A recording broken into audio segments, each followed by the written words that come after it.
गहरे सागर में की गई बातचीत भी होगी सुरक्षित। लेजर तकनीक आधारित सिस्टम तैयार कर रहा DRDO।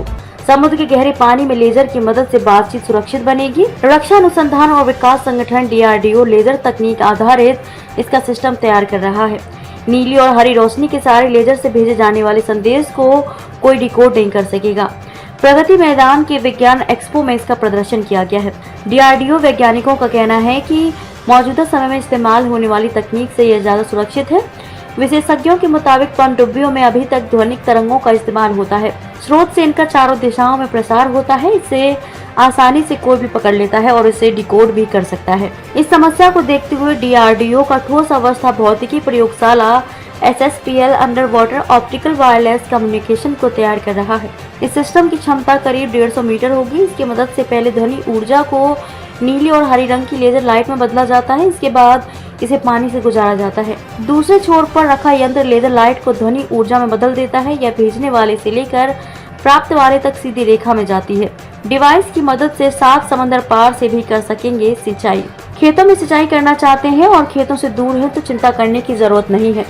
एक डिवाइस की मदद से आप दुनिया के किसी भी छोर से बैठकर अपने खेत में सिंचाई कर सकेंगे। पंजाब के फिरोजपुर स्थित स्कूल से आए छात्र मानवजोत सिंह ने एक डिवाइस को तैयार किया है जो खेत में बोए गए बीज, नमी और उसकी गुणवत्ता के आधार पर तय करके सिंचाई करेगा। यह यंत्र मोबाइल ऐप से नियंत्रित होगा जिसमें पंजाब कृषि विश्वविद्यालय की सूचना के आधार पर जानकारी अपडेट है।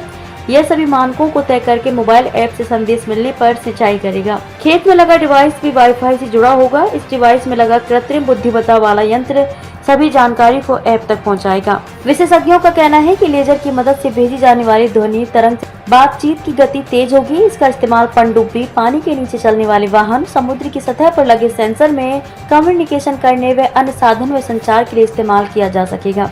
भविष्य में इसकी रेंज को भी बढ़ाकर 200 मीटर तक किया जा सकेगा। अन्य सहायक यंत्र की मदद से गति और अधिक हो सकेगी। इस यंत्र का निर्माण SSPL ही कर रहा है जो पूरी तरह से स्वदेशी संयंत्र होगा। पैदल चलने पर अब आप बिजली बना सकेंगे। मदुरई से स्कूल के छात्र संजय और भारत ने foot step power generator with wireless charger को प्रस्तुत किया है। इस यंत्र में बैटरी के आकार के यंत्र लगाए गए हैं। इस पर चलने पर दबाव पड़ता है और मैग्नेटिक एनर्जी बनती है। इस एनर्जी को सहायक यंत्रों की मदद से ऊर्जा में बदला जाता है और इस ऊर्जा की मदद से बैटरी को चार्ज किया जा सकता है।